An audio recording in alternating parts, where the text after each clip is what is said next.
Good evening and welcome to those of you in the room, and welcome to many of you who are watching this online. So tonight I am here, and Brandon left it to Michael.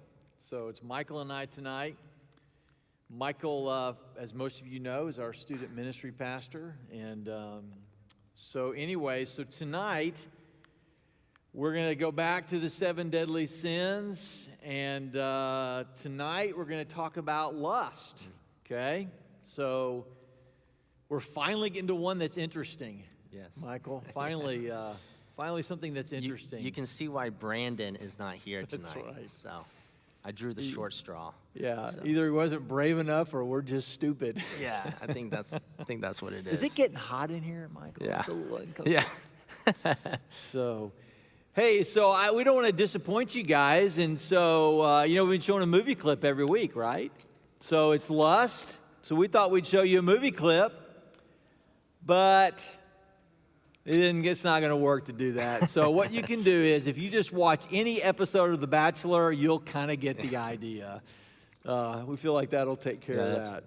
That show will easily knock that one out of the park. Easily. All right, so, talking about lust, Michael, just our culture is pretty in trouble. We're kind of a sex-crazed culture, and lust is everywhere, and there's so much stuff going on television and just in real life. I mean, what are some examples of people that have been destroyed by sexual sin? What can you think of? Yeah, one of the, men that I used to, and I still listen to, is Ravi Zacharias. We were talking about this earlier.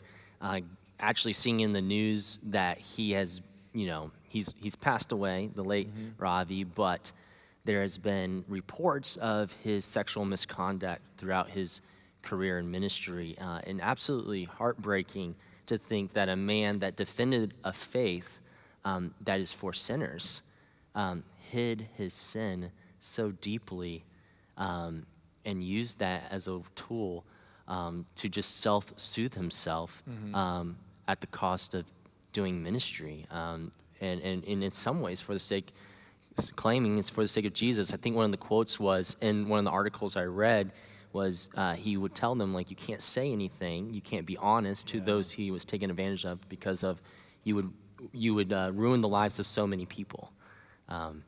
It's absolutely heartbreaking. Yeah, we see it a lot in culture. I mean, of course, several years ago, Tiger Woods, sex addiction, it's prevalent in our culture. It's all of our advertising is image-based, so constantly images are being used, some sexual, some not. We've got the famous swimsuit edition of Sports Illustrated, which is just soft porn. We've got lingerie magazines, and of course the internet, and now we carry in our pocket a smartphone, and we have people have access to anything online. And it's just a real dangerous thing. And of course what we're going to see is that lust and any kind of sexual stuff is very addicting, and people are quickly become slaves to it. So you've got a lot of hurt and shame and eating disorders, Botox, gender confusion, sexually transmitted diseases, and the sex slave industry. So it causes problems in marriage, abuse of children, and really, in some ways, almost every family has some sexual brokenness in it, some kind of distortion of this. So we're going to look at 2 passages tonight. First, we're going to look at Genesis chapter 39. So if you got a Bible, we're actually going to go there and look at a story of lust. I'm going to read Genesis 39, then Michael's going to look at a New Testament passage. So Genesis 39, kind of a famous story in the Bible. This is Potiphar's wife and Joseph. All right, so Joseph works in Egypt for an officer named Potiphar, an officer of Pharaoh. Chapter 39, picking up in verse 34. So Joseph found favor in Potiphar's sight and attended him, and he made him overseer of his house and put him in charge of all that he had. From that time, he made him overseer of his house and all that he had. The Lord blessed the Egyptian's household for Joseph's sake. The blessing of the Lord was on all that he had in his house and his field. So he left all he had in Joseph's charge, and because of him, he had no concern for anything but just the food he ate. Now Joseph, this is where it gets kind of dramatic. Now Joseph was handsome in form and appearance. And after a time, the master's wife cast her eyes on Joseph and said, "Lie with me." But he refused and said to his master's wife, "Behold, because of me, my master has no concern about anything in the house. He's put everything that he has in my charge. He is not greater in this house than I am, nor has he kept back anything from me except yourself, because you are his wife. How then can I do this great wickedness and sin against God?" And as she spoke to Joseph day after day, he would not listen to her, to lie beside her, or even be with her. But one day he went into the house to do his work, and none of the men of the house were there. She caught him by the garment, saying, "Lie with me." But he left his garment in her hand and fled to go out of the house. As soon as she saw that he had left his garment in her hand and fled the house, she called out to the men of the household and said, "See, you've brought this Hebrew to laugh at us. He came in to lie with me, and I cried out in a loud voice. As soon as he heard, I lifted up my voice." And then the story goes on, and she had his garment. She tells on Joseph to her husband. Her husband is angered, and he has Joseph thrown in prison. But what Potiphar's wife was actually trying to do was to get him killed, because this was a capital offense. But Potiphar didn't go through with it all the way. We'll talk about that a little bit more. Okay, so Matthew chapter 5. All right, so Matthew 5, Jesus is speaking, the Sermon on the Mount, one of the most famous sermons in the history of the world. And he says this about lust. This is verses 27 through 30. "You have heard that it was said, 'You shall not commit adultery.' But I say to you that everyone who looks at a woman with lustful intent has already committed adultery with her in his heart. If your right eye causes you to sin, tear it out and throw it away. It is better that you lose one of your members than that your whole body be thrown into hell. And if your right hand causes you to sin, cut it off and throw it away. For it is better that you lose one of your members than that your whole body go into hell." All right, so those two passages kind of what we'll focus on, and we'll kind of work through the Joseph story and then come back later to Jesus and Sermon on the Mount. So here's Joseph. He's extremely talented, and everything that he does, the Lord is blessing. So much like a Tiger Woods or a Ravi Zacharias, he's accomplished a lot. He's got a lot of power. He's got a lot of people answering to him. So he could have fallen into being arrogant and, I can take what I want. I mean, after all, everything that comes good to this house is because of me, right? But he doesn't. Joseph is doing well in his career, and his career's going great. And what happens? Sex shows up. Sex comes. And it always does. It always shows up. It always is knocking at our door. And so we learn from this story, two people, Potiphar's wife and Joseph, are both dealing with the temptation, okay? And they both handle it in completely different ways. So the first thing we're going to look at is just understanding lust, okay? So Michael, how does our culture look at lust? Well, culture is using lust as a way to make money. They're trying to take advantage. Lust is being used in a lot of ways in our culture to prey on us. It's a desire of our hearts is to want to have sex, and then our culture realizes that and says, well, they want to have sex. It's in the Bible. It's talked about in the Bible, and then therefore let us twist it and turn it into something completely different that feeds our own purposes. And so, as we have those natural desires, our culture takes advantage and preys on those natural desires and uses it against us. You know, now lust is, the word lust just means strong desire. Yeah. Okay?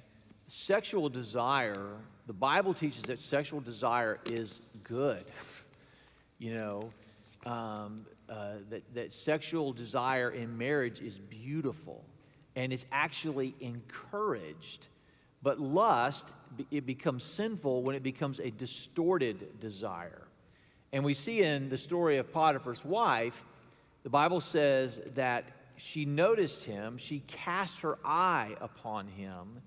That means that she was thinking about it. She was turning this over in her mind. She had gone to bed with him many times in her mind before she ever began to try to tempt him. And what's interesting is lust often, generically speaking, is predominantly sometimes a male issue. But the Bible gives us a story where it's also a issue for women, okay? So Joseph, the Bible says, he was built. I mean, he was ripped, six-pack, like Michael and I. Yeah, exactly. I was going to say. So very handsome.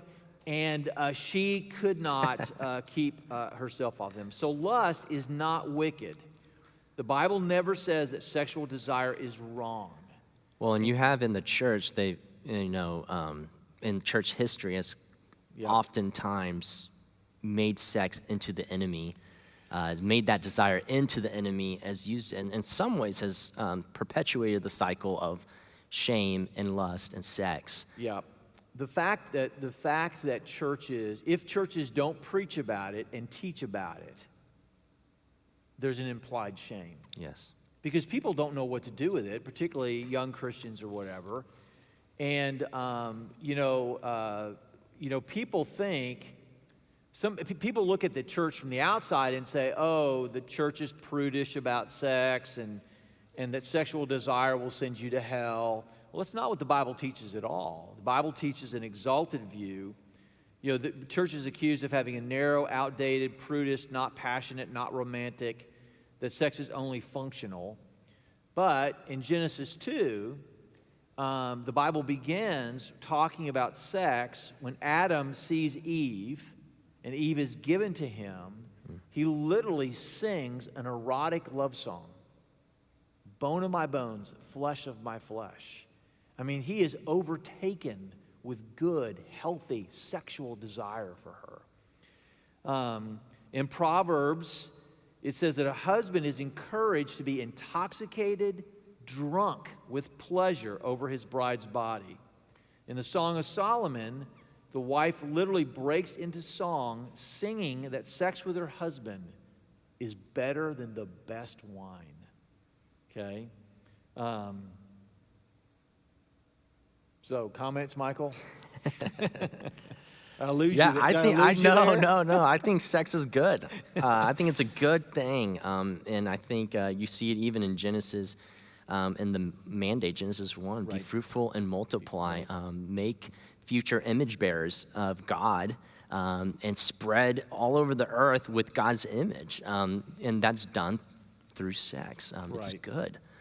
It's a very good thing. Yeah, as you said, the church, in one time in history, the Catholic Church taught that sex was evil even in marriage. Okay, that's what the Catholic Church taught in the Middle Ages. So much so that the Roman Church started adding days to the calendar to which you could not have sex with your spouse, you know. So they kept adding days until literally half of the year was prohibited to having sex with your wife or your husband. And as one writer said, no wonder a Reformation happened. No wonder Martin Luther protested. So sex is beautiful. Sex is good. It's a natural desire. In fact, when church fathers talked about the 7 deadly sins, they put lust towards the bottom, okay? Whereas they put greed and envy and things like that towards the top. Now, why was that, Michael? Do you remember? I think it had to do with because sex is good. Right. Yeah, it's a good thing. Whereas a desire for greed, those are Right. those are not good desires. Okay. And I would like to share too. There was a someone who I knew who got married, and they were both Christians. They both grew up in the church.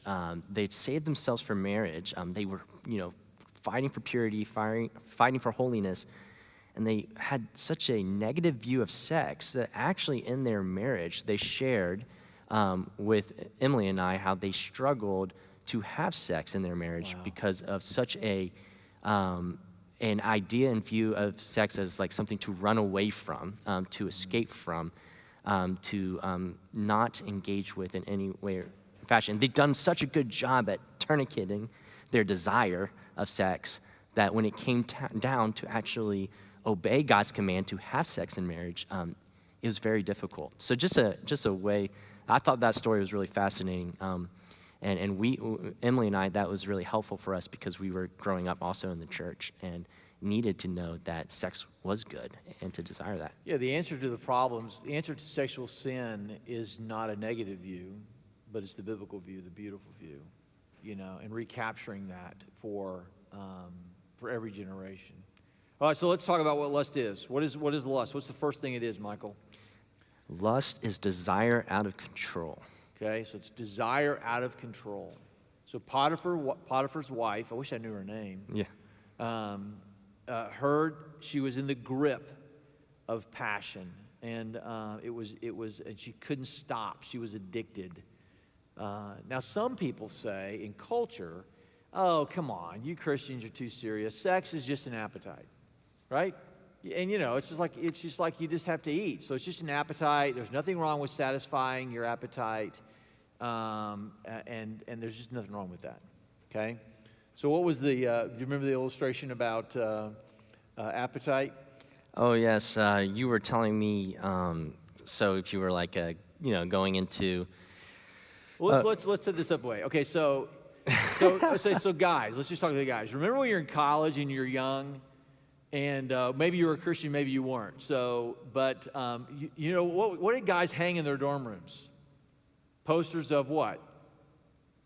Pretty girls, And so then you would run around and, you would see all the pretty girls hung up in guys' college dorm rooms. So go ahead. So what if they hung up pictures of hot dogs and fried chicken?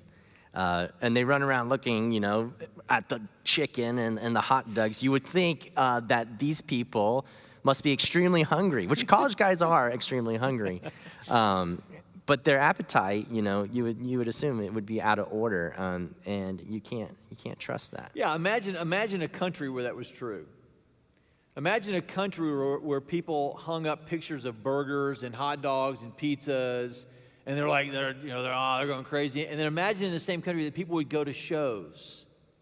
They'd sit in theaters where someone would slowly reveal a chocolate cake.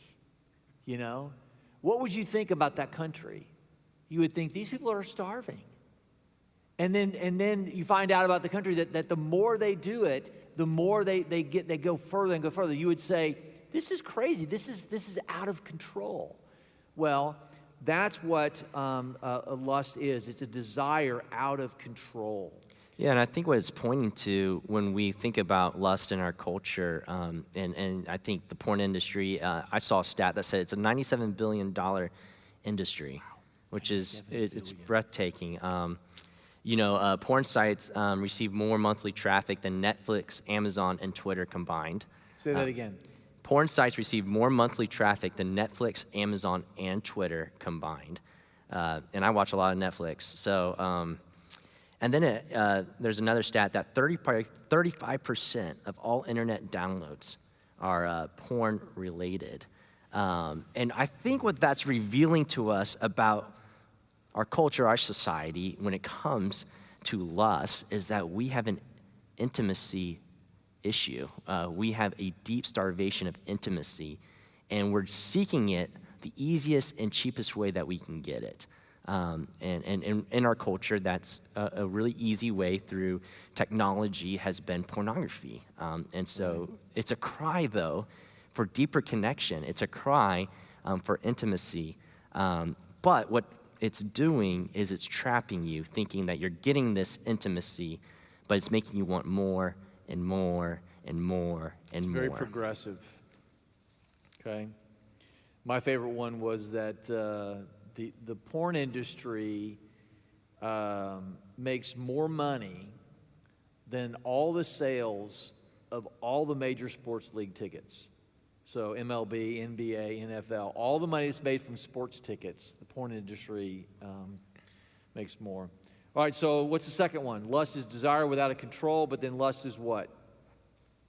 Desire without promise. Okay. Yeah, you think about why people, it does kind of make sense why people would turn to pornography or to lust or to other unwanted sexual behavior. The reason would be is it doesn't come with commitment, right? It doesn't come with a spouse, you know what I mean? Someone that you have to take care of and do the day in and day out with. It can be something that you access instantly and quickly, but that is just not how God designed sex to be. It's supposed to be involve a covenant. It's supposed to involve a promise. A promise. So where do we see this in the story of Joseph? So Joseph, when he is trapped by Potiphar's wife, what does he say? He says, "You're not my wife." Okay? You're his wife. Sex is designed for marriage. There's a purpose for sex in marriage. Our culture says there's really no purpose. It's just accidental. There's no design. So you just do with it what you want. But the Bible says it's designed for reasons. Sex is telos. It has an end for complete unity between two people. So, when Michael and I would do premarital counseling with a couple, we say, when the Bible talks about the two shall become one, it's not just talking about sexual intimacy. It's talking about whole life intimacy. Everything about you. You are one. Emotionally, spiritually, in every way. And that's why what does Paul say in Corinthians? What's his example in Corinthians? Yeah, he in 1 Corinthians 6:14 through 18, Paul says, "Shall I then take the members of Christ and make them members of a prostitute? Never. Or do you not know that he who is joined to a prostitute becomes one body with her? For as it is written, the two will become one flesh. But he who is joined to the Lord becomes one spirit with him. Flee from sexual immorality. Every other sin a person commits, it's outside the body, but the sexually immoral person sins against his own body." Lust inappropriately betrays your body. So in sex and marriage, you're completely vulnerable. You're completely naked. You're completely defenseless, so to speak. And that is a representation of your oneness. I tell couples that a marriage is a covenant. You've made a covenant between your husband and your wife. It's a covenant before God. And that sex in marriage is a covenant renewal ceremony. You're renewing the covenant. You're displaying the oneness, the beauty of the covenant. But sex outside of marriage says, I want the pleasure, but I don't want the promise. I want your body, but I don't want you. And one thing you need to know, and that our culture should know, is that sex outside of marriage is completely unnatural. It violates sex in every way. So the hookup culture, all kinds of lust. Jesus said lust. He didn't say lust is like adultery. He didn't say that anger is like murder. What did he say? He said lust is adultery. Anger is murder because you're doing it in your heart. And I want to paint a picture, too, for you guys that are listening of the beautiful thing about sex with commitment, especially when it comes to your body. When I was growing up, I was called names, chubby, fat, etc. So I had some body image issues. So then what do you think happens on my wedding night when I have to, undress myself and be seen, my body? I'm super insecure. I'm super afraid. But because there are these oaths and vows that both of us have taken, that was one of the safest and most precious moments in my entire life. And the way I felt inside my skin was so safe. Inside my body was so safe. And it was so healing. It was like this powerful thing that Emily got to offer me was this healing from this body insecurity that I get to experience. Because my body matters and sex matters. And together with the commitment, it heals, it restores. But without it, it destroys. Yeah, so lust is pleasure without a promise. It's unnatural. I love this little illustration that C.S. Lewis gives. He says, sex outside of marriage is to get pleasure without commitment, okay? To get pleasure without commitment is like eating delicious food and vomiting it up. You taste the food, you taste the pleasure of the food, but you don't want it to be part of you. You do not want the responsibility of the food in you. You don't want to have the food in you, so you vomit it up. Okay, that's called bulimia, right? Our culture is doing bulimia on itself. And what does bulimia do to your body? It ravages your body. It destroys your body. Sexual distortions damage our culture. And so that's just a good little illustration. All right, so what's the next one, Michael? Yeah, you want to move on, or you want more on that? No, that's good. I think that leads right into the next point we were going to make about destruction. It destroys. So what's the third one? Lust is pleasure without a person, which leads to destruction. Okay, so lust is the opposite of love. Love wants the person, whether they're always getting the sex they want or not. But love wants the person and can wait for the person. Lust is using the person. Okay? So in Joseph and Potiphar's wife, she comes to him, and what does he say? No. No. Day after day, he says no. Yeah. And he keeps saying no. And what happens? What does she do? She turns on him. She has murderous intent. She wants him killed. That's what she wants. There's another biblical example of that in 2 Samuel 13. Amon wants incest sex with Tamar. And it says in the passage that he is sick. He's so in love with her. He cannot think of anything else that he's so in love with her. But the minute he consummates sex with her, incest with her, it says he hates her stronger than the love that he had. So sex outside of marriage leads to destruction. So you have a story about. Yeah, why don't you read that? You want me to read this? Yeah, story? I'm gonna let you read it. All right. So there's a story about a boy who's watching a program about bears on Animal Channel.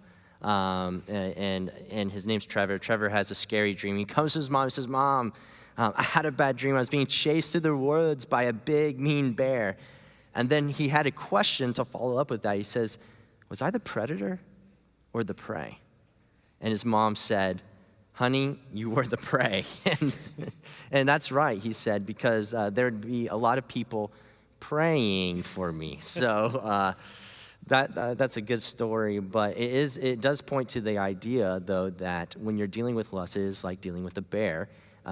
You are not the predator. You're not chasing the bear. The bear is chasing you, and you will be consumed by it.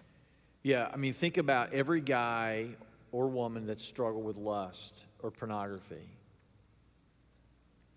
They always go into it believing that they are the consumer, that they're the predator. In fact, it actually kind of motivates them, the conquest, right? But what the Bible teaches, just like that funny story teaches, is that you're actually the prey. Yeah. You're going to be preyed upon. In fact, in Proverbs 5, speaking about lust, it literally says that the one who's consumed by lust will groan, your flesh will groan, and your body will be consumed. Pretty staggering. Your body will be consumed. This is what one researcher said about pornography. He said, people think porn is about sex. It's not. It's about intimacy. That's what Michael was saying earlier. A man who is viewing porn is looking to satisfy a thirst for intimacy. He won't find it. He will die. He will be consumed in the desert of his desire. Lust always brings destruction. It's distorted reality. And as a pastor, I've met with a lot of men in particular who are struggling with sexual addictions, porn addictions, and Potiphar's wife becomes deadly to take Joseph, and lust always destroys things. Men have said that are addicted to porn or struggle with pornography that they're angry more often. They're angry at things easier. Men who break free from pornography express incredible amount of freedom that they feel. They feel like they've been born again. Lust and pornography also destroys every other kind of beauty. So whatever else is beautiful in your life, the more you indulge your lust, the more you indulge that, everything else will become, it's like the entire world will turn black and white. Now, how do I know this? Everything I've read on it, all the men I've talked to. In fact, one time I was visiting with a young guy in my office, very young. He comes to see me, not about pornography. He came to see me because he said this. He said, Adam, nothing in my life tastes. He goes, everything is just like black and white and dull. He goes, I'm not excited about anything.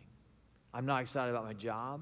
He goes, I got a beautiful wife. I've got two lovely children, and it's just like everything is blah. He goes, I don't feel anything. I don't taste anything. I don't get excited about vacation, going to the mountains, going to the beach. He goes, nothing excites me. And I looked at him and I said, you're addicted to pornography, aren't you? And you would have thought that, I mean, he looked at me like a ghost. He was like, how did you know?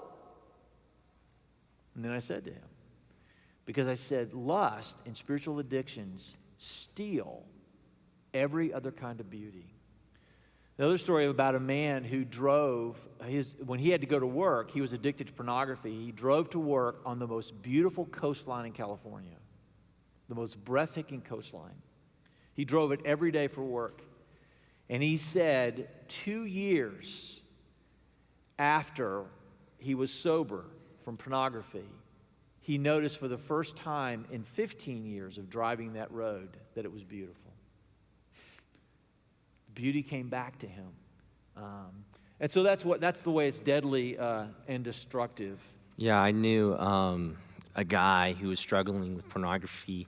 He wrote a poem, shared this poem, and part of the poem was painting the picture of him being in a dungeon, in a terrible prison with shackles on his, ankles and wrists. He paints this picture of that.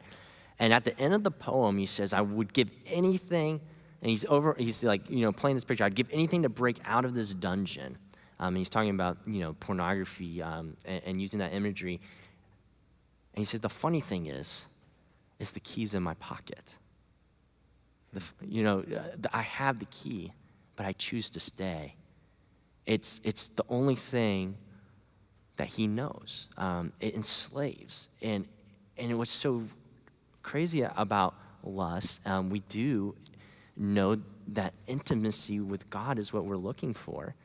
We have the key, we know it, but we're choosing to stay in the dungeon. We're choosing to stay in the shackles.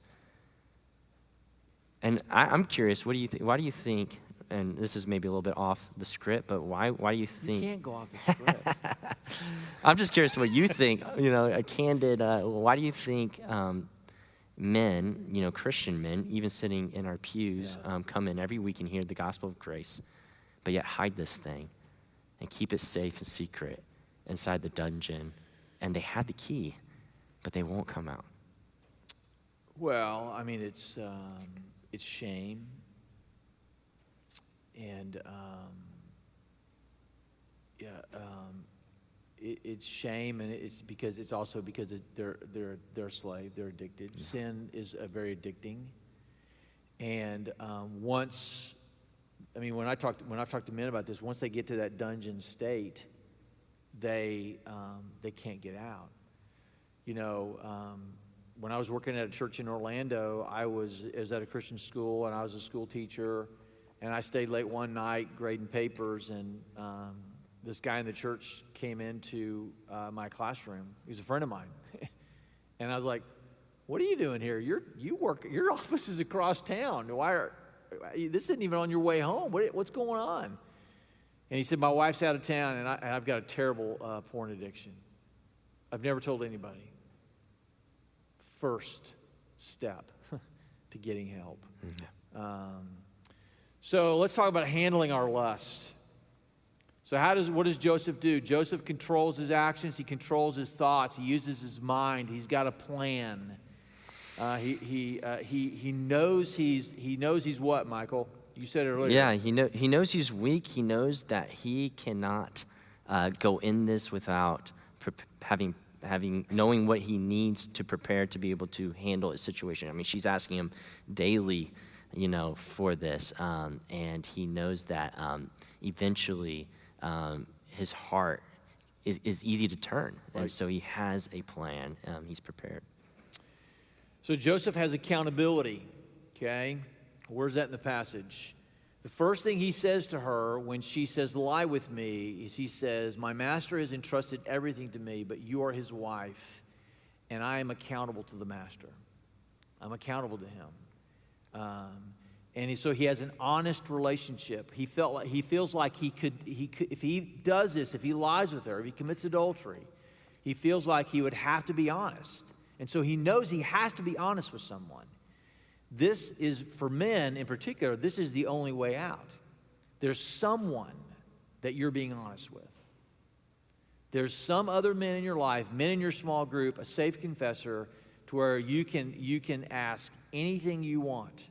You're completely honest with. Well, you even think about Potiphar's wife.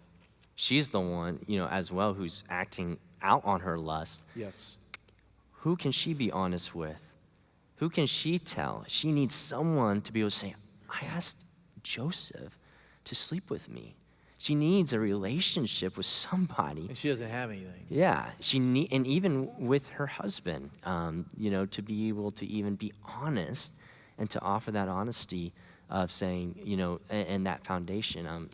It's a vicious cycle because lust and sex addictions only flourish in isolation. Right.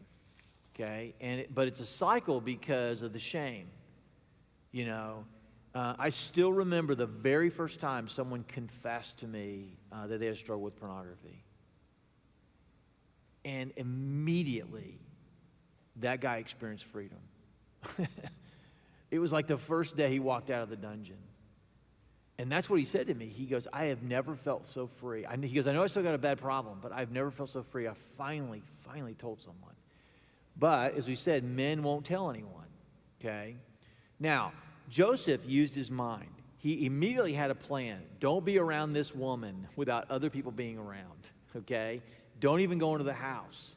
In fact, the Bible doesn't explicitly say it, but it's like in that situation, I think she tricked him. I think she sent all the other servants out of the house and knew that he came in to check on things, like at 11 o'clock every morning or whatever. I think she was setting a trap for him, okay?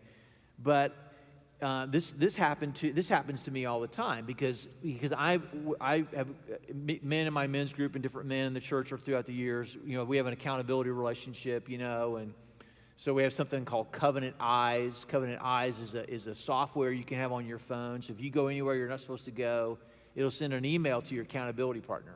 So I get emails. Literally, I get men who confess their struggle with pornography every day. Every day they confess their struggle because every day I get an email that says, Covenant Eyes, their initials, says it looks good, okay? So mine would say, AJ looks good. Somebody gets that email, okay? So so that honesty and transparency. So I had a guy this week, it was actually the end of last week. He said, hey, my wife's going to be out of town for about 3 or 4 days. You are free to ask me about anything I watched on television or on the internet while she was gone. He's doing this before she left town. Why is he doing that? He knows he's weak. He knows he needs accountability. And what would he rather do? He would rather ask for help now than do what? Have to confess it later, right? So it's that planning ahead. It's realizing that you need accountability and weakness. Yeah, I met with a while ago with a student who confessed to looking at pornography, and then I asked, well, have you told your dad about this? And he said, I did. And I said, well, what did he say? And so I'm thinking, he confessed to his dad. What did this dad say to him? You're thinking, he got in trouble, grounded, all these things, which maybe that could have happened. But he said, my dad looked at me in the eyes and told me, I love you, son. And they wept together over what had occurred. And I was like, what a beautiful way your son is lacking intimacy, sought it out in pornography, and you as a father offer him intimacy and grace. Yeah, it was just a really beautiful picture, and that son, and father now have an established intimacy where the son can have open conversations and confessions and all of that. But the roadblock to accountability is we're afraid to tell someone because of what they might think or what they might say. And there are people that will hurt you. So you got to find the people that you trust the most, that are for you, that can handle your story and deserve to hear your story, and to share that piece of your story with them. Is a great way to tackle something that is dirty and messy and wild and out of control like lust. Yeah, and also too, if I think if you don't, and I can just speak for men, if you don't have someone you're talking to, well then ask for help. Ask someone to help you. When I do premarital counseling, Michael does premarital counseling a lot as well. And when I get to the end, like 4 or 5 sessions with the couple, I get to the last session, and I tell the fiance, the female, to leave. I said, I just want to talk to your future husband, And I usually it's just guy talk, And there's really like 3 things I want to cover with him. But one thing I asked him, I said, are you addicted to pornography? Do you struggle with pornography? What do you think the percentages are of guys that say yes? In 30 years of ministry, we had 1 guy say no. And I actually believed him. I don't think he was lying. But every guy asked for help. And they're so relieved.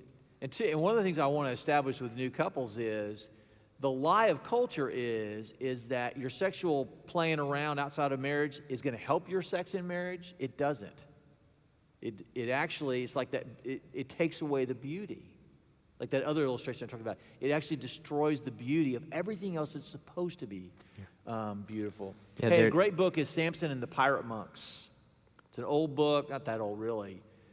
Phenomenal read. It's not just about lust, but it's about men having healthy relationships Highly recommend it. There's- It is a great read. There's an organization, St. Louis, Missouri, and seminary. They would come speak at our lunches to the seminary students at Covenant Seminary, and it's called First Light. And they talk about one of the biggest problems with men who are addicted or women who are addicted with sexual behavior is they don't know what they need. And so one of the questions they ask they start these groups, and they ask them every single week. They always ask them, what do you need this week? And it's the hardest question for every single one of them to answer. And it's a question that is even hard for us to answer. So what do we actually need this week? What do we need? And as they said, as the groups went along, the men would say, oh, I need prayer. Well, then it became, oh, no, I need a phone call Wednesday morning, or Wednesday night or Thursday night. And so now they're starting to figure out what they need. Like you were saying, coming up with this plan ahead of time of, man, this is a really busy week. Can someone call me each night? And can we just talk on the way home from work? So you're fighting intimacy deprivation, lust, with intimacy, and good and healthy intimacy in relationship. There's a quote by this guy wrote a book called Unwanted. It's phenomenal as well. Jay Stringer, great book, but there's a quote by him, and it says, we are born in relationship. And this is all about unwanted sexual behavior. He says, we are born in relationship. We are also wounded in relationship, but we can be healed in relationship. And I thought that was, a way to handle on that subject of handling lust is relationship. Okay, so Jesus says this about lust. You got to deal with this one, okay? You just can't leave this alone. He says, if your hand causes you to sin, causes you to lust, then rip out your eye. Maim yourself. He says it's better to be physically disfigured than to be utterly destroyed by your lust. Okay? What is Jesus trying to say? He's not saying to cut your hand off or to rip your eye out, literally. He's saying that you don't mess around with sexual sin. You don't dilly-dally around.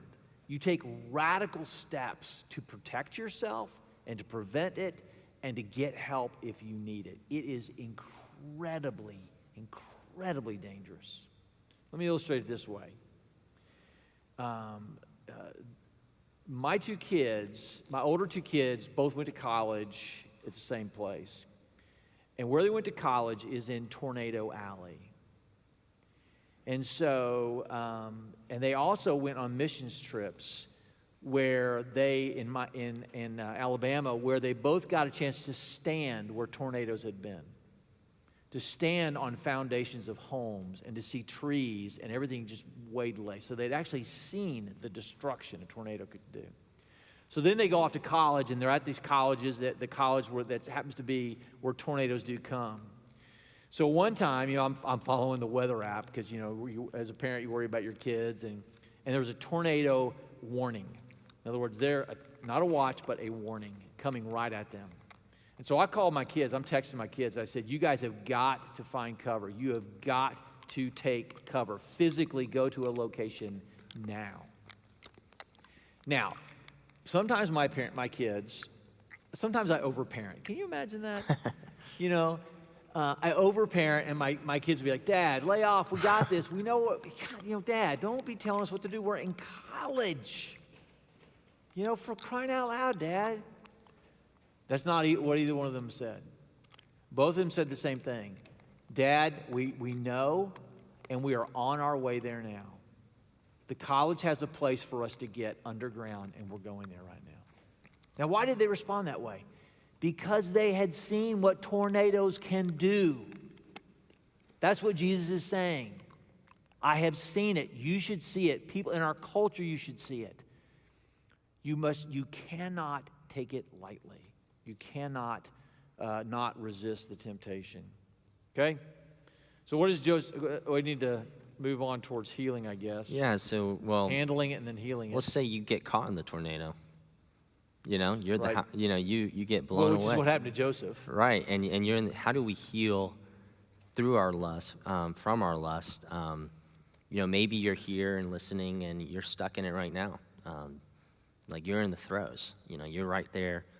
The wind is whipping around and, the boards are coming off the roof and the shingles are flying and the cows, are flying, and you're in this present moment, like under fire, and how does one, who gets caught in the tornado, gets caught in the cycle of addiction with lust, heal? I think we're out of time. I think it's going to have to be next week. To be continued. to be continued. So. Well, first of all, Joseph is caught there. He's there. Sex comes, lust comes, temptation comes. But Joseph says, how can I do this wicked thing? He says, first of all, you're married. Then he says, how can I do this wicked thing, which is the second design of sex? How can I do this wicked thing and sin against God? How can I do this against God? Okay. Now, certainly, if he had done it, it would be a sin against himself, a sin against Potiphar's wife, a sin against his master. But how is it a sin against God? Well, that points to the healing of our lust, because the ultimate goal of sex in marriage is a sign, it is a signpost of our ultimate design for joyful and complete union with God himself. Sex in marriage is a foretaste, a signpost of that intimacy that Michael was talking about in the beginning. That is the intimate relationship that heals all things. In Ephesians 5, Paul says that sex between a husband and wife is a great mystery. It reminds us of Christ and his people, okay?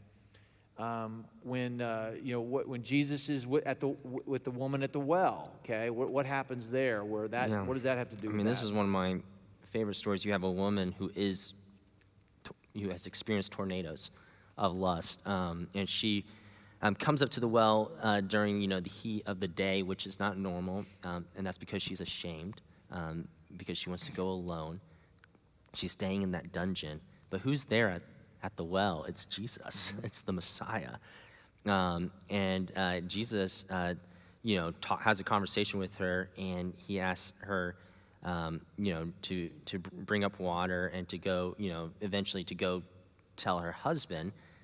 And this is when it's revealed that she has not just one husband, but 5 husbands. You have 5 husbands, and the one you're living with now is not your husband. Exactly. So she is actually in the midst. She is in the midst of the destruction and, in a sense, the trauma of sexual behavior that's outside of marriage. But then Jesus takes her thirst away, her longing, her desire.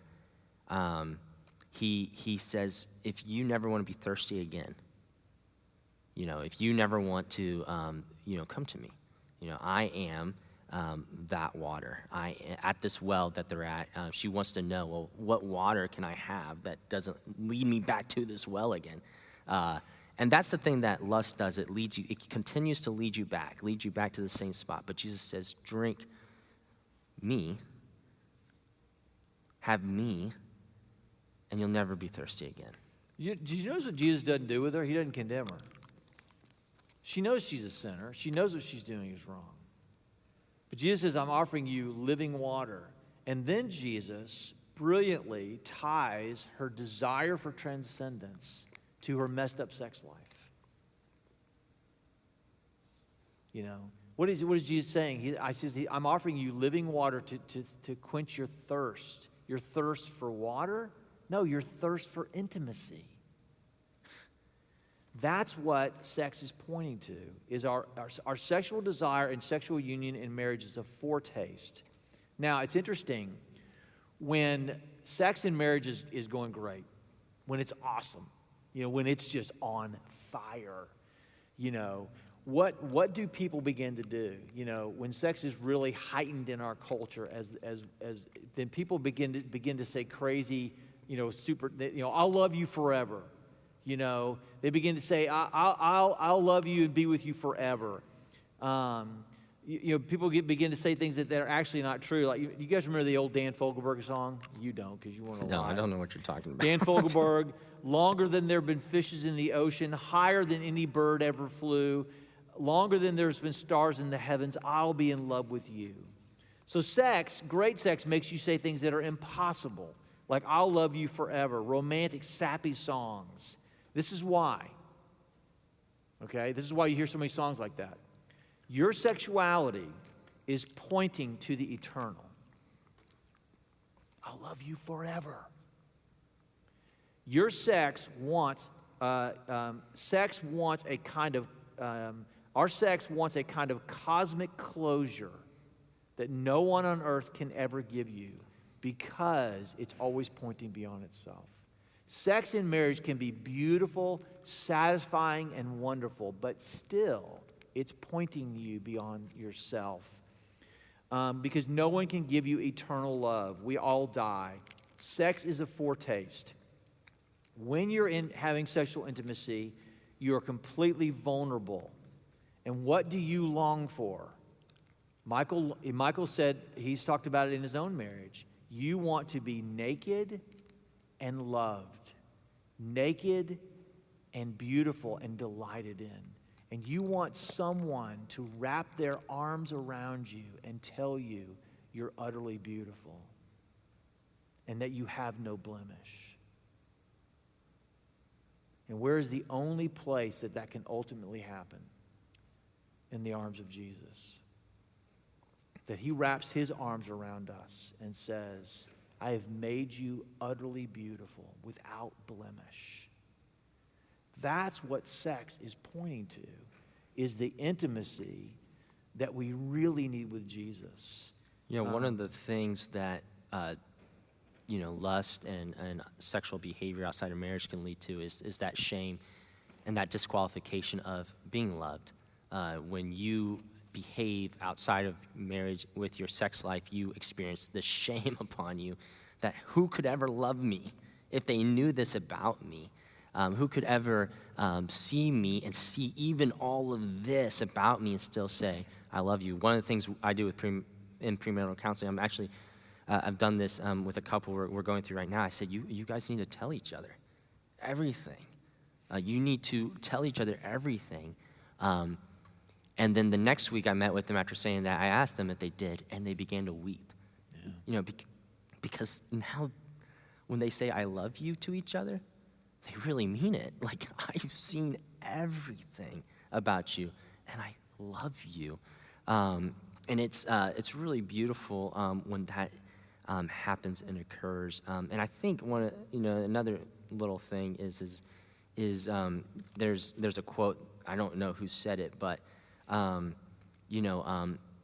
people have said that pornography is the way that one cries. Pornography is the way that one weeps. And then Bruce Marshall, he's quoted in this book. It says, the young man who rings the bell at a brothel is unconsciously looking for God. It's looking for that looking for that internal intimacy, and is unconsciously seeking and thirsting for that. Here's the thing. I like to eat, okay? You ever gone to a restaurant? Guys, remember when you're younger, like Michael, and you could just eat what you want? And you go to a restaurant, and they just don't give you enough food.